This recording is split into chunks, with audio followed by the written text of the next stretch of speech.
I see the red door and I want it painted black. No colors anymore, I want them to turn black. I see the girls walk by it dressed in summer clothes. I have to turn my head until my darkness grows.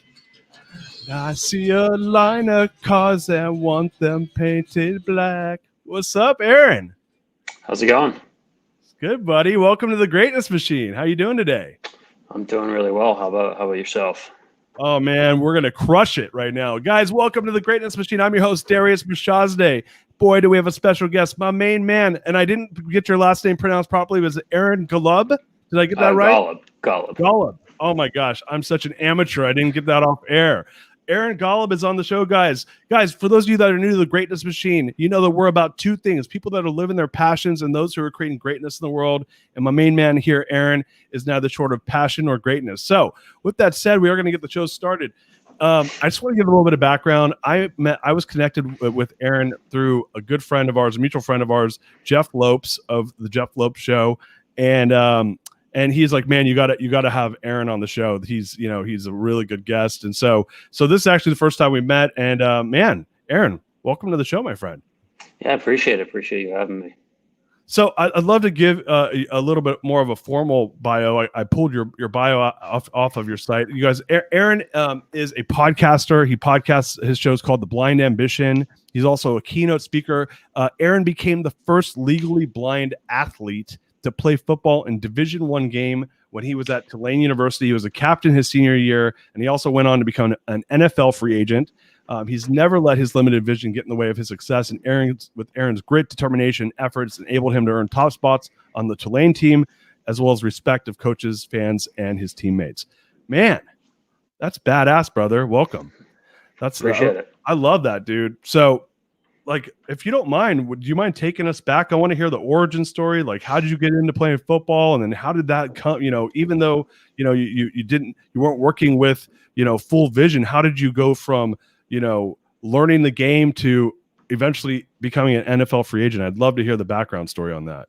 Yeah, so I was born legally blind, no vision in my right eye, limited in my left, and grew up playing tons of different sports. Was never phenomenal at any of them.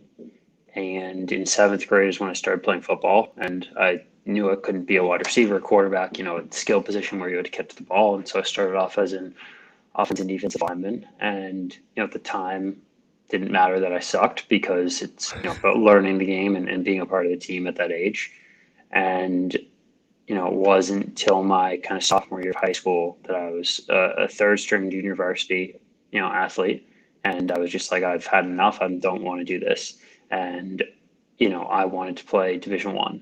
And if you are, sophomore in high school, going to play Division I, any sport, you're probably starting on varsity or at least playing a good amount of varsity. And I basically had to come up with two things. First off, if I wanted to do that, I had to switch positions. I had to figure out how I could make it there. And so I found long snapping, and I realized if I got good enough at that, I might have an opportunity. And number two was that I need to work 10 times as hard as everyone else to be better than them. And so, I would wake up at 5 a.m. every day, go practice long snapping, go to school, go to practice, lift weights every single day, and did whatever I had to do to, put in the work every day and move a little closer to my goal and eventually make it to get an offer from Tulane. So go taking a step back, like, what was it when you were, you're playing, you said third string varsity as a sophomore. Is that correct? Third string junior varsity. So third string JV, and you and I both do have one thing in common. I was a Division I athlete as well. I was a Division I wrestler, actually. So and I actually think I was like a JV wrestler, like pretty much third string JV wrestler, and was like, screw this, I'm gonna be the best guy on the team, right? And so it was funny when you were just describing what you did. I'm like, sounds like what I did. Worked my ass off to be going from literally like one of the worst guys on the team to the best guy on the team. But was it just one of those things where you just had that competitive spirit and you're like, screw this, man, I'm gonna go. I want to be the best at something on this team? Or what was it inside you that drove you to go from third string JV to saying, hey, I'm gonna go play D1? It was just proving to myself that I could do it. It's everything I do is proving myself right and doing what I want to do. way too many people focus on, the external factors of, oh, people don't think I can do it. Oh, people think this, and that's the wrong way to go about it. Everything I do is because I want to do it and because I want to prove myself that I can do it. So, you look like a pretty lean guy. O line is, and especially like in these, in D1 or in NFL, those guys are just monsters. Why you chose that position? Because you felt like, given the tools you were working with, that was a real possibility. But like, walk us through, how big did you get when you were in high school and also at Tulane? Yeah, I mean, as a long snapper, you're not as big as not normal offensive lineman, but I was 215, and I was lifting with the biggest guys on the team. During my senior season, I was deadlifting 600 pounds, benching close to 350, squatting almost 500. Like I was lifting with the linemen, and it was because I wanted to, because I knew that I could, and size didn't necessarily affect me as much as people would have thought. Obviously, yeah, if I go one-on-one in a blocking drill against a lineman who's 320 pounds, they're probably going to win. But it didn't make as big of a factor, I think, as most people would have thought. And so, were you doing just long snapping in high school, or were you actually just general O and D line as well, and then moved to long snapping? Walk me through that a little bit. I was a lineman on freshman and sophomore year, and then when I made that switch, I only long snapped junior and senior year. So you made the switch to long snapping. How did you decide on that specific role? Was there like coaching involved, or did you actually just kind of do the strategy yourself? How did you say, hey, I know I can do that despite my, your inability to have, the same eyesight as somebody else? Yeah, no, I think I just saw an opportunity that it's a very underrated position, and it's something that if you get good enough at, you can maybe have an opportunity. And so I started going to camps all around the nation to get instruction, to get ranked, and by the end of high school, I was one of the top long snapping recruits in the nation. Wow. So did you have any? Did you do the research on your own? Did your parents get involved? How did you fall in that? I mean, I found all of it myself. My parents were very heavily involved with my dad catching a lot of my snaps, my mom driving me around to practice and things like that. So they both were very involved. But I was the one who found all of it and did that research. And so, what? And I didn't pick this up. How old are you now? 24. Okay, cool. So you're just out of college then, and so this is pretty recent for you. When you making that transition, obviously high school, you figured out, okay, given limited vision, I can do this one role and become the best at it. Then you worked your ass off to make that happen. Fast forward to senior year, you get ranked nationally and you started getting recruited, I'm assuming. Mm-hmm. And so why did you choose Tulane? Were there other options, or was that the option of your choice? How did you land there? I spoke to pretty much every Division I school in the country, reaching out to them, and most people weren't interested or said no or didn't respond, and there were only a handful of schools that gave me offers and opportunities, and just of those, Tulane was the best fit. Whether I was playing football or not, and it was just the right opportunity. That's cool. Yeah. So how did you like going to Tulane? I have some friends whose kids are there, and it's in New Orleans, which is pretty insane. Yeah, no, I loved it. It was, football was great, but outside of football was also phenomenal. Being a student and having fun there, it was an incredible experience. Yeah, that's awesome. And so tell us about the college experience. You worked your tail off to get to D1. You show up at Tulane. Did you get scholarship, or was it like what was your setup there? Were you walk on scholarship? How were you set up there? Yeah, so in the beginning it was, you have a guaranteed spot on the team, so it wasn't like a walk on, but I was what's called a preferred walk on, where you have, a guaranteed spot. And, once I got there, it was just about doing the same things that got me there, about putting in the same consistent work and effort to allow me to actually play. So what did you see was the primary difference around at that level compared to your previous level when, obviously, like, as you level up, as you go from JV varsity then to now Division I, in my experience, at least when I went from, I was a top recruit or top ranked wrestler in the state of California in high school, and then again being not very good to working my ass off to get in there. And then when I took the leap, I was a Division I Pac-10.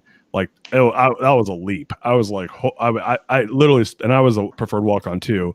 I spent my first 3 months just, wrestling is a sport where and football is kind of a sport like this too, where you just kind of get your ass kicked when you're not good, when you're not as good as the next guy, like you get beat up, and so for me, I remember I was like, holy crap, like I was the smallest heavyweight, I was getting beat up, and it was tough, but the learning curve was steep, but also the acceleration of learning was quick because you didn't really have much of a choice.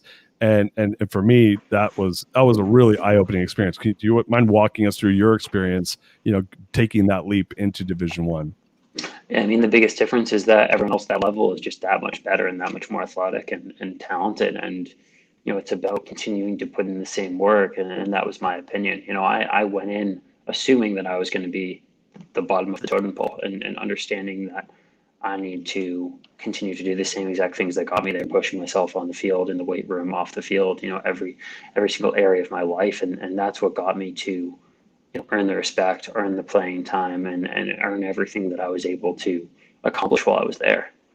How long did it take for you before you were actually starting on the Tulane squad? So I played in my first game, I think it was October of my sophomore year, was when I got my first opportunity to play. What did that feel like?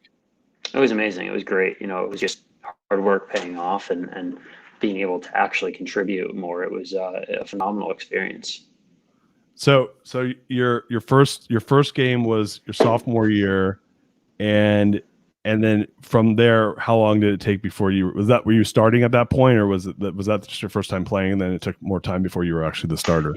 Yeah, no, it took more time for me to get more playing time. I was not playing a lot during my sophomore year. I played some, but it was just about putting yourself in the right opportunity, in the right position to get there. I was working really hard in practice, and my coaches saw that, and they saw that I was doing extremely well. And when that happens, then they're willing to give you opportunities, and that's what I was able to do. And unfortunately, after my sophomore season, actually, our coaching staff had gotten fired because we went 3-9 my freshman sophomore year there, and a new staff came in, and it was kind of starting from ground zero again. I didn't know if it was going to work out or not between me and the staff, and thankfully it did, and I was able to change their minds and opinions, and 2 years later be named captain during my senior year. So regime change happened. You said that was your junior year. Is that correct? Right after my sophomore season. Right. So right after sophomore season, it's like springtime. You're a year and a half into being in college. Regime change comes. New coaches are there, and you're like, I just proved myself. I got to go prove myself again. Like, were you just like, all right, I'm just going to take the same page out of the playbook. I'm going to work my ass off and show them what I got? Yeah, I mean, at first I was definitely a little, unsure of what was going to happen. And I think my coaches were as well. And, I think at the end of the day, I just realized do the same stuff and was able to change their minds and opinions and show them that I could play and be a part of the team. And, I think one of my proudest moments was during my senior year when I was named captain. That was incredible. So yeah, take us through that again. Like you have this regime change comes in. You spent your probably the last. This is now 2 years, 3 years of high school from the time you were JV. Now you're 2 years into college. You're 5 years of like putting this formula of hard work and effort and specialization into play. And the new guys come in. Walk us through what happened where you escalated from, again, proving yourself to the team captain. I'd love to hear that story, how it unfolded. I think it was really just the same stuff. It was about showing that I was willing to put in the work and outwork everyone every single day, whether it be on the field, in the weight room, in the classroom, any area, and really lead by example. You see a lot of guys just talking and saying that they're going to do X, Y, and Z, and then they don't. And, for me, it was lead by example, lead by showing others, and lead by everything I was doing.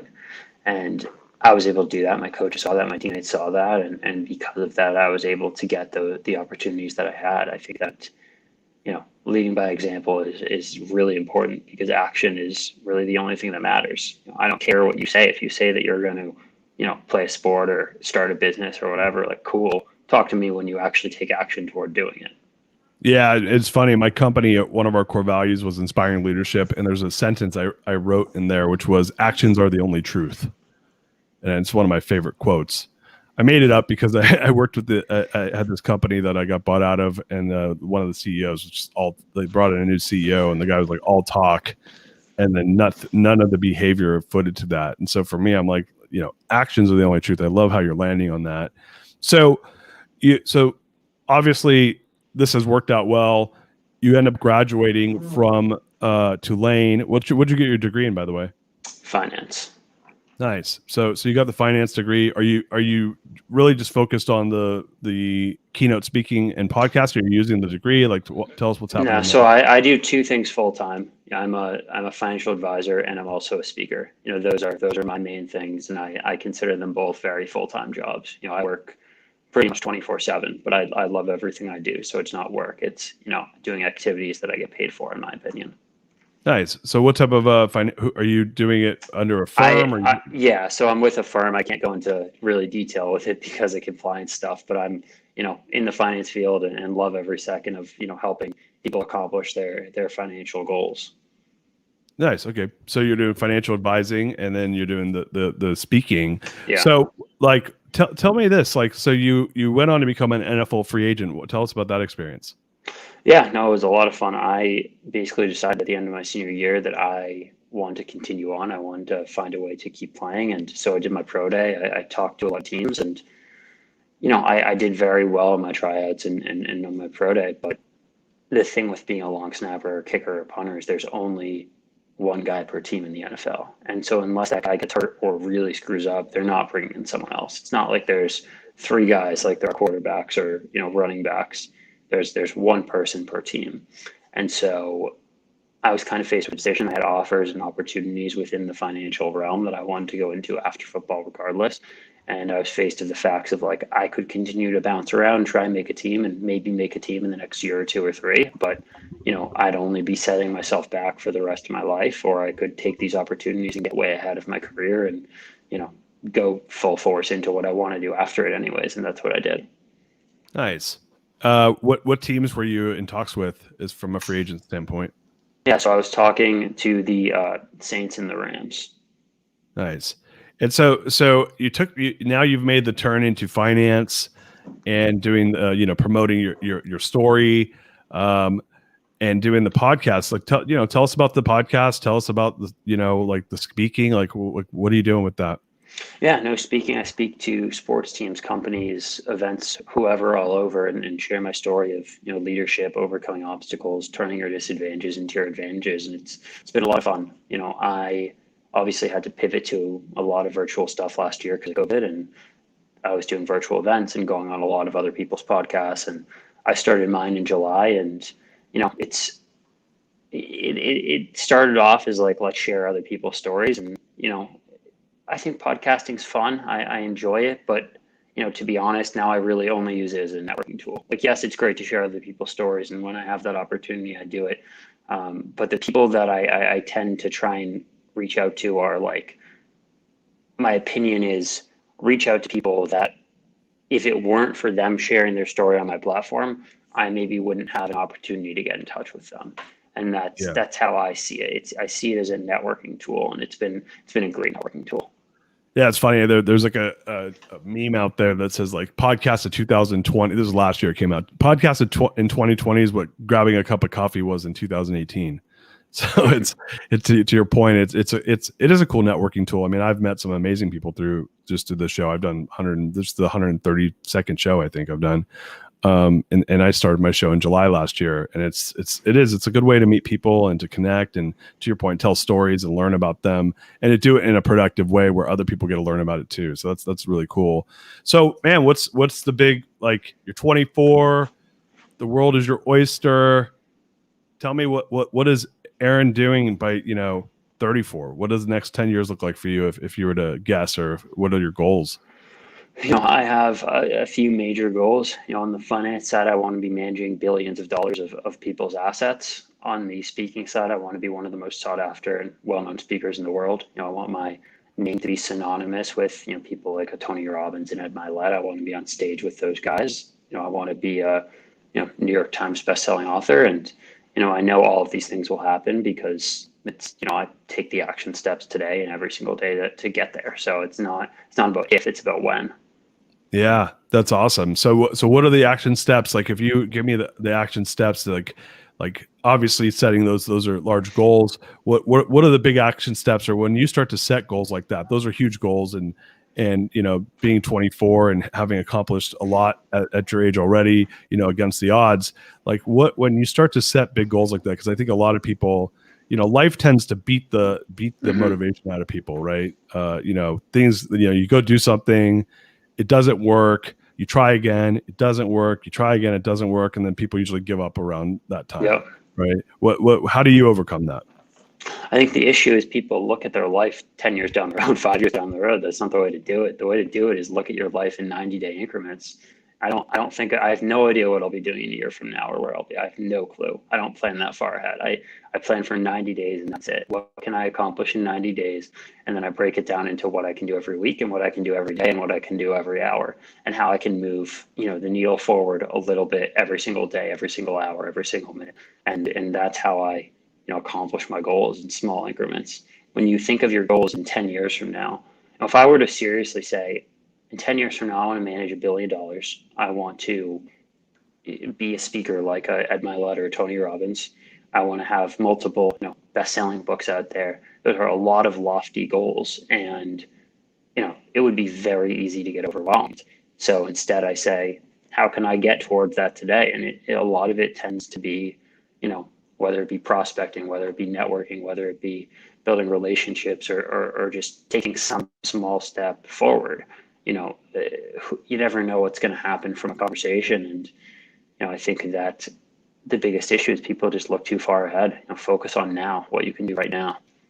Yeah. What's that? There's a Bill Gates quote that says people underestimate what they can get done in 1 year and overestimate what they can get done in 10 years. Right. Yeah. And that there's so much truth to that. So what are your 90-day goals? Right now, I plan on kind of like 90 days. So right now, we're obviously in Q2, so that will end like end of June. My goal between now and the end of June is to bring on probably 3 new clients on the finance side, and to, book. Not necessarily focused on the money side and speaking, but my goal was to book about 2 or 3 TED Talks by the end of Q2. I've already done 3 in the last month, and I'll have done 4 more by a month from now. So I've done 7. So those were kind of my biggest goals in that front. And then, I'm in the process of writing my book. And so I want it to be, probably about 2/3 done by the end of Q2 also. Nice. Yeah. I actually published a book last year. Do you have a publisher, or are you doing hybrid publishing or self-publishing? How are you doing that? Working through that process with a few people. We're still kind of figuring it out. So we'll see what I end up deciding to go with. Do you have a literary agent, or are you doing this by yourself? So I'm working with a ghostwriter right now, and then I've talked to a few people on the publishing, editing type of side, and figuring it out. But I don't have a specific agent for it. Yeah. If you want, when we go offline, I can give you a lot of feedback about that, because I went through that whole process. Definitely. Yeah. I published my book in September. I started working on it in March of 2019. I wrote it really quickly. But there's a guy, have you ever heard of a book called I Hope They Serve Beer in Hell? No. Right. Yeah. There's a guy who wrote this book. His name's Tucker Max. Tucker, Okay. if you're listening, Tucker? Have you heard of him before? I've heard his name. Yeah. Tucker, if you're watching, I'm talking about you. So he's a friend of mine. And so he's an expert at this. He sold 4 million books, and I've spent some time with him, and he helped me publish my book. So there's a lot that goes into that. It's not appropriate for us to probably talk about on the show right now, but I'm happy to give you some feedback on that, because it's I don't want to say it's a game, but it's kind of a game. Mm-hmm. It depends on what your goals are with the book. Will depend on how you approach that. Yeah. So I'm happy to give you feedback on that. So I actually I have a financial background. I don't know if you know that or not. And so the business I just exited was when I exited was a $30 billion mortgage company.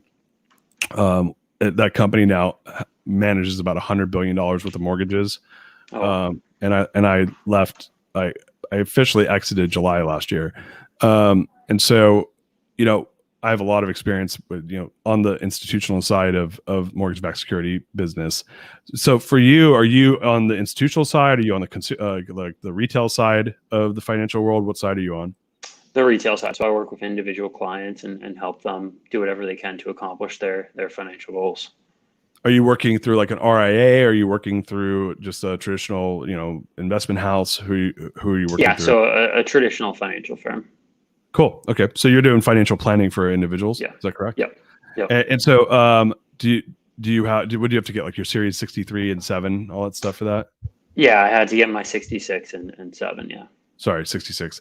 Okay. And so, that's cool. So you guys are you're trying to bring on clients, help them with, build their financial future. If you'd like, we're happy to promote that on the show. Where can people find you if they want to connect with you on that? I can't, unfortunately. I mean, you're not allowed to just Google my name. That's all I can say. Really? I can't go into more detail with that because of compliance. Yeah. Oh, no way. So if you're a financial advisor, you cannot promote yourself publicly through like podcasts? Not without getting it cleared first. So whenever I go on podcasts, got it. It's solely focused really on my story and things like that. Understood. Okay. This is a company policy. Got it. Okay. No, it's like a FINRA type stuff. Oh, really? Yeah. That's crazy. I didn't know that. Okay. Well, we won't go there. If you guys want financial help, you guys can Google Aaron's name and look him up. So we'll leave it at that. I don't want to push you. That's fine. No, that's surface level is fine, but anything deeper, I just can't touch on. Yeah. Hey, listen, if they find you on their own, that's their business, right? Yeah, exactly. So how do you like doing the financial advising? I love it. It's about helping others and making them accomplish whatever goals they have, and that's what I enjoy about it. It's not. I have a very big opinion of like time is more valuable than money. And so, I work with people that I want to work with. I'm never going to take on a client or a person that I just don't want to have a cup of coffee with or a beer with or something. I only work with people that I truly want to spend my time with. That's cool, man. Well, brother, man, I really appreciate you coming on here and spending some time with us. Why don't you let us know where people can find you for, the speaking and podcasts. Yeah. We'll put that in the show notes. If you don't mind, Definitely. Just, give us the information. Yeah. So my website is aarongolub.com. You can find a link to my podcast there. Also, it's on Apple, Spotify, YouTube, anywhere. My Instagram and Twitter are both at Aaron J. Golub. And, you can also find me on LinkedIn and I mean, pretty much all social media platforms. So. Very cool. You guys check them out, aarongolub.com. The podcast is Blind Ambition. If you're looking for a badass keynote, you got Aaron here and he'll be able to deliver on that. But you guys, please check him out. What a treat, man. I love you sharing your story. I really appreciate it. If you don't mind, stay on. I want to talk to you about your book. But definitely. Yeah, guys. Thank you guys so much. What a great week on the show. What a fantastic way to end the week. Appreciate you so much, Aaron. And we'll see you guys. We got Susie Miller next week. She's an amazing coach. We'll be talking to her. And everyone have a great weekend. Peace out. We love